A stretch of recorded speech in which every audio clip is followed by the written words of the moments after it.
आज आपण महाशिवरात्रीनिमित्त उपवासाची एक नवीन रेसिपी बघणार आहोत। नमस्कार, वृषालीज किचनमध्ये तुम्हा सर्वांचे खूप खूप स्वागत आहे। तर ही रेसिपी बनवण्यासाठी इथे मी 1 कप भगर घेतलेला आहे आणि पाव कप साबुदाणा घेतलेला आहे।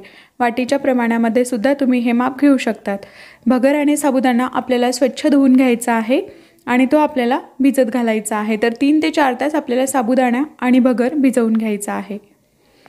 इथे मी 3 ते 4 तास साबुदाणा आणि भगर भिजवून घेतलेला आहे। त्यानंतर एका मिक्सरच्या भांड्यामध्ये घेऊन आपल्याला तो वाटून घ्यायचा आहे। अगदी छान युनिक रेसिपी आहे। तुम्ही या उपवासाला ही रेसिपी नक्की बनवून बघा। तर साबुदाणा आणि भगर आपल्याला एका मिक्सरच्या भांड्यामध्ये घेऊन त्यामध्ये थोडंसं पाणी घालून घेऊया आणि हे आता आपण वाटून घेऊया।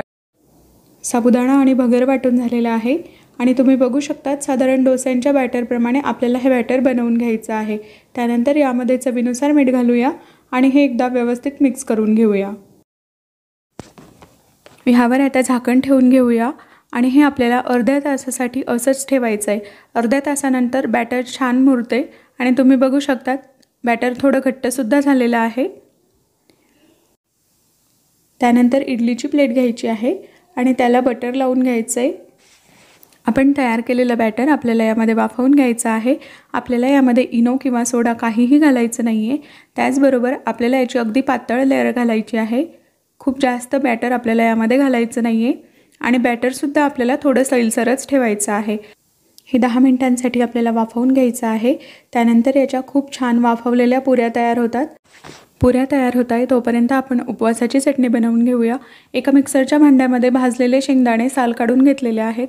त्यानंतर यामध्ये 1 चमचा कोकोनट पावडर घेतलेली आहे, 2 हिरव्या मिरच्या आणि चवीनुसार मीठ घेतलंय। हे सर्व आपल्याला वाटून घ्यायचं आहे आणि इथे आपली शेंगदाण्याची उपवासाची चटणी बनवून तयार आहे। ह्याला आपण आता तडका देऊया। तर एका तडका पॅनमध्ये आपल्याला 2 चमचे तेल घ्यायचंय। तेल गरम झाल्यानंतर यामध्ये आपल्याला पाव चमचा जिरं घालायचंय। त्याचबरोबर 1 हिरवी मिरची कट करून घेतलेली आहे आणि ती आपल्याला यामध्ये घालून मस्तपैकी परतून घ्यायची आहे। तयार झालेला तडका आपल्याला चटणीवर टाकून घ्यायचा आहे आणि चटणीमध्ये तो मस्त मिक्स करून घ्यायचा आहे। इथे आपली उपवासाची शेंगदाणा चटणी बनवून तयार आहे आणि इथे पुऱ्या सुद्धा छान वाफवून झालेल्या आहेत। तुम्ही बघू शकता अगदी मस्त झालेल्या आहेत। इडलीची प्लेट थंड झाल्यानंतर आपल्याला पुऱ्या काढून घ्यायच्या आहेत। तुम्ही बघू शकता पुऱ्या किती छान तयार झालेल्या आहेत आणि आपण ह्याला बटर लावल्यामुळे त्या अगदी पटकन निघतायत।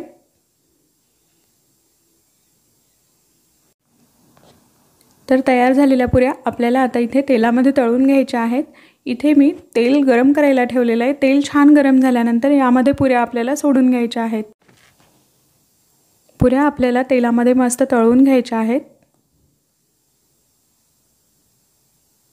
आणि इथे बघू शकता पुऱ्या तळून तयार आहे।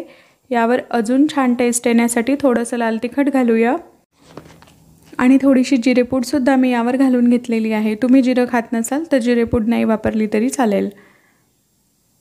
सजावटीसाठी इथे मी थोडीशी हिरवी मिरची सुद्धा वापरलेली आहे आणि उपवासासाठीच्या साबुदाणा आणि भगराच्या पुऱ्या बनवून तयार आहेत।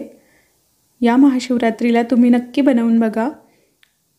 व्हिडिओ आवडला असेल तर व्हिडिओला लाईक करा, कमेंट करा आणि जास्तीत जास्त शेअर करा। त्याचबरोबर वृषालीज किचन चॅनलला सबस्क्राईब करा। परत पुन्हा भेटूया अशाच एका नवीन रेसिपीसह। तोपर्यंत बाय बाय।